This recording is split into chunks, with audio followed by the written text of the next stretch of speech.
વિસાવદરના રાજકારણમાં ગરમાવો આવ્યો છે। જ્યારથી ત્રણેય પાર્ટીએ પોતાના ઉમેદવારોના નામ જાહેર કર્યા છે ત્યારથી ક્યાંક ને ક્યાંક રાજકારણ છે એમાં પણ નવા જૂની થવાના એંધાણ છે। હું વંશિની અને મારી સાથે અમારા એડિટર ગોપી ઘાંગર જોડાયેલા છે।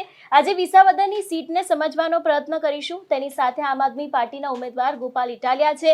અત્યારે હાલ તેમનું પલડું કેટલું ભારે છે।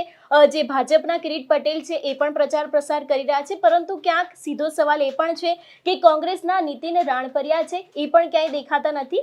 સીધો જ સવાલ પૂછીશું તમને ગોપીબેન કે અત્યારે વિસાવદરનું જે ચિત્ર દેખાઈ રહ્યું છે, શું લાગી રહ્યું છે, કોનું પલડું ભારે છે?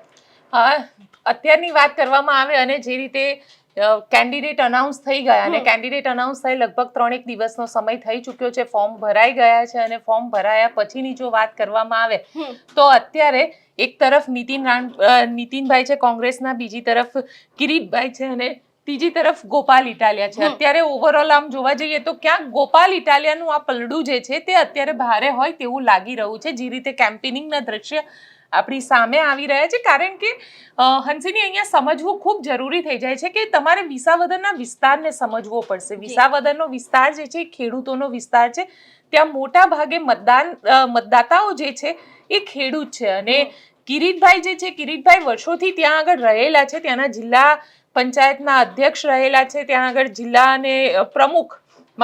જિલ્લાના પ્રમુખ રહેલા છે અને એમના નેતૃત્વમાં ઘણી બધી ચૂંટણીઓ પણ થયેલી છે। પણ આમ આદમી પાર્ટી ક્યાંક ને ક્યાંક દરેક નાની નાની વસ્તુ પર નજર રાખીને બેસેલી છે અને સ્થિતિ એ થઈ કે ખુદ કિરીટ પટેલના ફોર્મની અંદર આમ આદમી પાર્ટીએ ભૂલ કાઢી છે। આમ આદમી પાર્ટી સતત એ મોનિટરિંગ કરી રહી છે, કારણ કે જ્યારે પહેલા દિવસે ફોર્મ ભરવામાં આવ્યું ત્યારે પણ તેમને એવો દાવો કર્યો કે આમ કિરીટ પટેલના ફોર્મમાં ભૂલ છે। ત્યારબાદ કિરીટ પટેલના ફોર્મ જ્યારે આજે છેલ્લો દિવસ છે ફોર્મ ચકાસણીનો ને એનો, ત્યારે આમ આદમી પાર્ટી ઈસુદાન ગઢવીએ એક નવી પ્રેસ કોન્ફરન્સ કરી અને ગાડીનો મુદ્દો શરૂ કર્યો અને કહ્યું કે તેમના દ્વારા તેમની જે ફોર્ચ્યુનર ગાડી છે એ ગાડીને ક્યાંય ફોર્મમાં બતાડવામાં નથી આવી। તેમની પત્નીને 30 લાખ રૂપિયાની લોન આપવામાં આવી છે, એટલે કે પતિ પત્ની વચ્ચે કઈ રીતે લોનનો વ્યવહાર થઈ શકે, આ બધા જ સવાલ આમ આદમી પાર્ટીએ કર્યા છે। પણ આ વખતે સૌથી ચર્ચામાં જે મુદ્દો જેને કહી શકાય એ છે કે ગોપાલ ઇટાલિયા જે રીતે છેલ્લા લગભગ 50-60 દિવસથી ત્યાં આગળ સતત કેમ્પેનિંગ કરી રહ્યા છે અને એવા ઘણા દ્રશ્ય આપણી સામે આવે છે કે જ્યાં આગળ ખેડૂત પોતે હાથમાંથી માઇક લઈ લે છે ગોપાલ ઇટાલિયા પાસેથી અને કહે છે કે ખેડૂતનો દીકરો હોય તો કિરીટ પટેલને હરાવીને બતાવજે। ઘણા બધા એવા ખેડૂતના ઓડિયો જે છે તે વાયરલ થઈ રહ્યા છે અને ઓડિયોની અંદર કિરીટ પટેલના સ્કેમની વાતો કરવામાં આવી રહી છે અને કિરીટ પટેલે કઈ રીતે નોકરી આપવા માટે થઈને સહકારી બેંકની અંદર નોકરી આપવા માટે થઈ અને ભ્રષ્ટાચાર કર્યો, 20 લાખ રૂપિયા લીધા। આ બધા જ મુદ્દા જે છે એ અત્યારે સૌથી વધારે ચર્ચામાં છે અને એનું કારણ પણ એવું છે, જો શહેરી વિસ્તાર હોત તો કદાચ આ બધા મુદ્દા એટલા અસર ન કરતા હોત, પરંતુ વિસાવદરને સમજીએ તો વિસાવદર ગ્રામીણ વિસ્તારમાં આવે છે અને ગ્રામીણ વિસ્તાર અને સૌથી વધારે ખેડૂતો ત્યાં છે, એ પણ લેવા પટેલ સમાજના ખેડૂતો।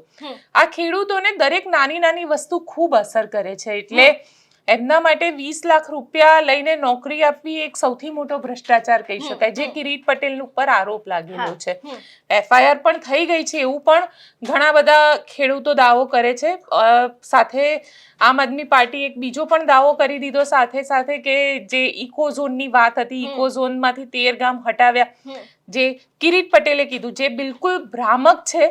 આ પ્રકારનો આમ આદમી પાર્ટીએ દાવો કરી દીધો। સાથે કિરીટ પટેલની વાત કરવામાં આવે તો મને એવું લાગી રહ્યું છે કે કિરીટ પટેલને જીતાડવા જયેશ રાદડિયાને મેદાનમાં ઉતારવામાં આવ્યા છે, પ્રભારી છે। ભારતીય જનતા પાર્ટી ગાંધીનગરે એક કાંકરે 2 પક્ષી મારવાનું નક્કી કરેલું છે એવું ક્યાંક અત્યારે લાગી રહ્યું છે। જો જયેશ રાદડિયા કિરીટ પટેલને જીતાડી દે તો ભાજપને કોઈ પ્રશ્ન જ નથી, પણ જો ન જીતાડી શક્યા તો ભાજપને, જે રીતે જયેશ રાદડિયા ખૂબ ઉછળી રહ્યા હતા સહકારિતામાં, ઇફકોની અંદર પોતે અગેન્સ્ટ ધ પાર્ટી મેન્ડેટ જઈ અને પોતે ફોર્મ ભરી આવ્યા હતા, પોતે એકલા હાથે બધાને મેનેજ કરીને જીતી ગયા હતા, તો ક્યાંક હવે જયેશ રાદડિયા જે પોતાનો પાવર બતાવતા હતા સિંગલ હેન્ડેડલી લડવાનો, એ પાવર અહીંયા આગળ બતાડે કિરીટ પટેલને જીતાડી બતાડે, નહીતર તમારું મંત્રી પદ પણ નહીં આવે। કારણ કે સરકારમાં ખૂબ જલ્દી એવી ચર્ચા ચાલી રહી છે કે સરકારમાં ખૂબ જલ્દી પરિવર્તન આવશે, વિસ્તરણ થશે અને સરકારની અંદર નવા મંત્રીઓ જોવા મળશે. કારણ કે ઘણા મંત્રીઓ એવા છે ભારતીય જનતા પાર્ટીના અને ભૂપેન્દ્ર દાદાની સરકારની અંદર કે જેના ઉપર ભ્રષ્ટાચારના આરોપ લાગેલા છે, તેના દીકરા ઉપર ભ્રષ્ટાચારના આરોપ લાગેલા છે,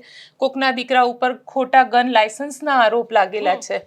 એટલે ક્યાંક ને ક્યાંક સરકાર ખૂબ એક્ટિવ છે અને એ એક્ટિવનું જ પરિણામ છે કે એમને જયેશ રાદડિયાને પ્રભારી બનાવ્યા અહીંયા આગળ અને જયેશ રાદડિયા કેમ્પેનિંગ કરી રહ્યા છે. જયેશ રાદડિયાને દરેક વસ્તુ મેનેજ કરવાની છે કારણ કે પ્રભારી મંત્રી ત્યાં આગળ બન્યા છે અને તમે સ્ટાર કેમ્પેનરની લિસ્ટ જોશો તો એમાં પણ ઘણા બધા એવા નામ છે જે આપણને થાય કે આને સ્ટાર કેમ્પેનર તરીકે લેવામાં આવ્યા. એટલે ક્યાંક ને ક્યાંક ભારતીય જનતા પાર્ટી એક કાંકરે અત્યારે બે કામ કરવા જઈ રહી છે. કાં તો જયેશ રાદડિયા કિરીટ પટેલને જીતાડી દે એટલે જે 2012 મેણું ભારતીય જનતા પાર્ટી ઉપર છે કે વિસાવદરની સીટ ભારતીય જનતા પાર્ટી નથી જીતી શકતી, એ મેણું ભાંગી જાય અને જયેશ રાદડિયાને પછી આગળ મંત્રી બનાવે. જો ન જીતી શકે તો જયેશ રાદડિયાને ના મંત્રી બનાવવાની વાત આવે ન બીજી કશી વાત આવે. એટલે એવું કહેવાય કે તમે તમારા સૌરાષ્ટ્રમાં નેતાને જીતાડી નથી શકતા. બરાબર. અને એ પણ ત્યારે જ્યારે લેઉવા પટેલ સમાજના ડોમિનેટિંગ વાળી આ સીટ છે. આ એ સીટ છે જ્યાં આગળ જ્યારે જયેશ રાદડિયાએ 511 દીકરીઓના લગ્ન કર્યા, સમૂહ લગ્ન કર્યા અને કન્યાદાન આપ્યું, ત્યારે 300 થી વધારે દીકરીઓ કે એમના સાસરી વાળા ત્યાંથી આવતા હતા. આ એ સીટ છે એટલે જ કિરીટ પટેલ રોતા રોતા વિઠ્ઠલ રાદડિયાને યાદ કરે છે. રોતા રોતા એવું કહે છે કે મને 800 દિવસ માટે ધારાસભ્ય બનાવો અને જયેશભાઈને મંત્રી બનાવો. આવી પણ વાત એ લોકો કરે છે. એટલે કિરીટ પટેલને ક્યાંક પોતાના દિલની વેદના જે છે એ લોકોની વચ્ચે લઈ જવી પડે છે. એટલે જોવાનું બી રહેશે કે એ કિરીટ પટેલના આંસુ જે છે એ લોકોને કેટલા અસર કરશે. એટલે જે પ્રમાણે તમે વાત કરી એ પ્રમાણે કે ગોપાલ ઇટાલિયાનું ક્યાંક પલડું ભારે છે. બિલકુલ. કિરીટ પટેલ છે એ પણ અત્યારે હાલ ભારતીય જનતા પાર્ટી માટે ક્યાંક કોશિશ કરી રહ્યા છે અને જયેશ રાદડિયા જેમને પ્રભારી બનાવવામાં આવ્યા. તમે વિસાવદર ગયા હતા, ગ્રાઉન્ડ રિપોર્ટિંગ કર્યું, લોકોની સાથે વાતચીત કરી. આ ક્યાંક જે ચિત્ર અત્યારે સ્પષ્ટ દેખાઈ રહ્યું છે એમાં કોંગ્રેસ ક્યાંય નથી દેખાતી. બિલકુલ. એટલે એક સીધો જ સવાલ તમને પૂછવો છે કે જે વિસાવદરમાં ત્રિપાંખિયો જંગ કહેવામાં આવે છે પણ ક્યાંક અત્યારે હાલ ગોપાલ ઇટાલિયા અને કિરીટ પટેલ વચ્ચે જ ચૂંટણી ચાલી રહી હોય, કારણ કે છેલ્લા ઘણા સમયથી ન તો નીતિન રાણપરિયાની કોઈ વિડીયો સામે આવી રહ્યા છે, ન તો કોઈ પ્રચાર સામે આવી રહ્યો છે. શું કહેવા માંગો છો? આ એક વાત પણ સમજવી છે.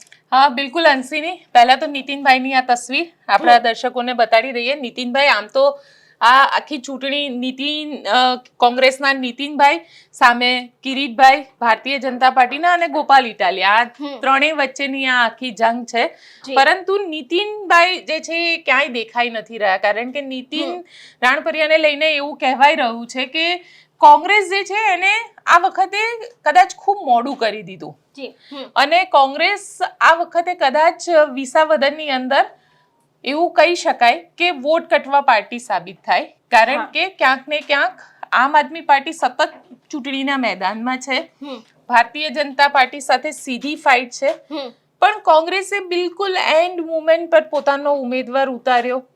પણ એવું કહેવાય છે કે એકદમ સ્વચ્છ છબીવાળા છે નીતિનભાઈ અને સાથે સાથે સ્વચ્છ છબીની સાથે સાથે ત્યાંના યુવા કોંગ્રેસના પણ અધ્યક્ષ રહેલા છે. ત્યાંનું સૌથી મોટું કેબલ નેટવર્ક જે વિસાવદરનું છે એટલે કોંગ્રેસને એવું લાગી રહ્યું છે કે ત્યાંનું સૌથી મોટું કેબલ નેટવર્ક એ નીતિનભાઈનું છે. એટલે એમના સંપર્ક જે છે ઘરે ઘર સુધી છે, જેનો સૌથી વધારે ફાયદો જે છે એ નીતિનભાઈને મળી શકે. પણ અહીંયા સવાલ એ આવે છે કે લોકોને કેબલ નેટવર્કિંગ કરતા એવી વ્યક્તિ જોઈએ છે જે એમના ખેડૂતોના પ્રશ્નને વિધાનસભામાં પહોંચાડી શકે અને પોતાની વાતને રજૂ કરી શકે. હવે પોતાની વાતને જ્યારે રજૂ કરવાની વાત આવે તો મને ઘણા બધા ખેડૂતોએ ત્યાં આગળ હું જ્યારે વિસાવદરમાં હતી ત્યારે મને ઘણા બધા ખેડૂતોએ એવું કીધું કે ઘણી બધી વસ્તુ જે છે, કારણ કે ગોપાલ ઇટાલિયા છેલ્લા લગભગ 61 દિવસથી ત્યાં છે. જ્યારે ગોપાલ ઇટાલિયાને હોસ્પિટલનો મુદ્દો કહેવામાં આવે,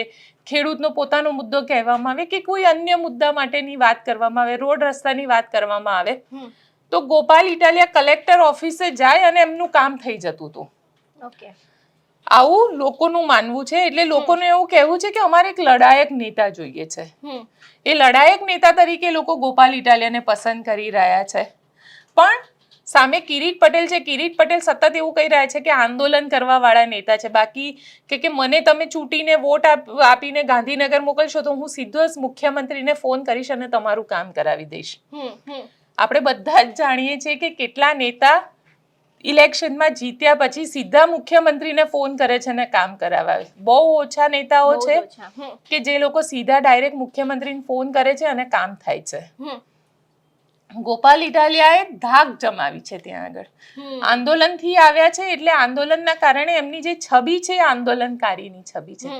એટલે કોઈ એવું કહેવાય છે કે કોઈ ગમે તેટલું ડરાવે ધમકાવે ઇફેક્ટ નથી કરતી, કેમ કે એમને આંદોલનથી જ શરૂઆત કરી છે.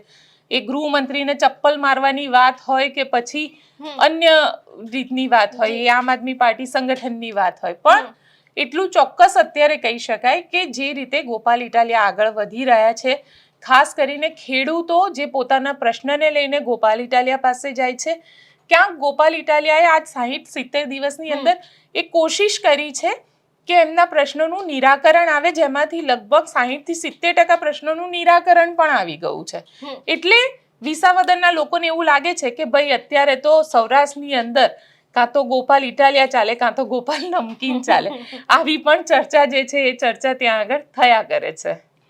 હજી એક છેલ્લો પ્રશ્ન પૂછીશ, એ બાદ આપણે પૂર્ણ વિરામ કરીશું. ગોપાલ ઇટાલિયાનું નામ પહેલેથી જાહેર કરી દીધું હતું, ત્યારે ઘણા બધા લોકો આમ આદમી પાર્ટીને એવું કહેતા હતા કે લગ્નની તારીખ નથી આવી, મુહૂર્તો જાહેર કરી દીધો છે, આમ તેમ. પણ ક્યાંક આ વસ્તુ ગોપાલ ઇટાલિયાને અત્યારે ફળી રહી હોય એવું લાગી રહ્યું છે. બિલકુલ એ એટલા માટે ફળી રહી છે. જો એ વસ્તુ તો તમારે પણ માનવી રહે. જ્યારે કોંગ્રેસના નેતાઓ સાથે ઓફ ધ રેકોર્ડ વાત કરીએ છીએ ત્યારે કોંગ્રેસના નેતાઓ પણ એવું કહેતા હોય છે કે એ બહુ સારી વસ્તુ છે. તમે કોઈ એક નેતાને અત્યારથી કહી દો કે ભાઈ તારે 27ની ચૂંટણી લડવાની છે, તું ફિક્સ છે આ સીટ માટે, તો એ નેતાની પણ સાયકોલોજી ફિક્સ હોય. એ દરેક વસ્તુને મુદ્દા ઉપર વિરોધ કરશે, દરેક વસ્તુ એ રોડ ઉપર ઉતરશે અને એન્ડ મુમેન્ટ સુધી એ સતત પ્રયત્ન કરશે કે મારે જીતવાનું છે. એ જીતવા માટે ચૂંટણીના મેદાનમાં ઉતરશે. જે રીતે આટલા 19 દિવસની અંદર શું કરી લેશે નીતિન રાણપરિયા. એટલે ક્યાંક ને ક્યાંક એટલું ક્લિયર છે કે જે વહેલા અનાઉન્સમેન્ટ કરવામાં આવ્યું ગોપાલ ઇટાલિયાનું, જેનો ફાયદો સીધી રીતે ગોપાલે લીધો અને ગોપાલ ઇટાલિયાએ એ વાતનો ફાયદો એ રીતે લીધો કે લોકોના મુદ્દાને પકડ્યા, લોકોના મુદ્દાને સોલ્વ કરાવ્યા. કલેક્ટર ઓફિસમાં ગયા, ડીડીઓ પાસે ગયા, ત્યાં આગળ અન્ય જે મતલબ જે રીતે પણ એ કામ કરી શકતા હતા એ રીતે એમને કામ કરીને બતાડ્યું કે જોવો હું તમારા વચ્ચેનો એક ખેડૂત છું, તમારી વચ્ચે રહીશ અને તમારા પ્રશ્નોનું નિરાકરણ લાવીશ. કદાચ આ એક જ વસ્તુ એવી છે જે ગોપાલ ઇટાલિયા માટે અત્યારે ફાયદાકારક છે.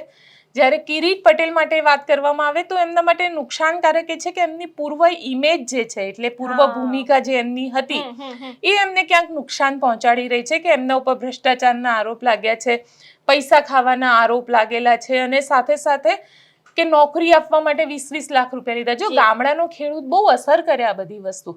શહેરમાં હોય તો એમને એમ થાય કે જવા દો. ગામડાની અંદર એક વસ્તુ અને એ પણ ખેડૂત કમ્યુનિટી એને તરત અસર થાય કે સાલું બાજુવાળા મગનભાઈના દીકરાની નોકરી માટે થઈ અને 20 લાખ રૂપિયા લીધા હતા, આવાને આપણા પ્રતિનિધિ બનાવવા. બરાબર છે. અને એટલા જ માટે કદાચ એમની આંખમાં આંસુ આવ્યા. હવે એ આંસુ મગરમચ્છના આંસુ હતો કે ખરેખર ખેડૂતની વેદનાને સમજી રહ્યા હતા.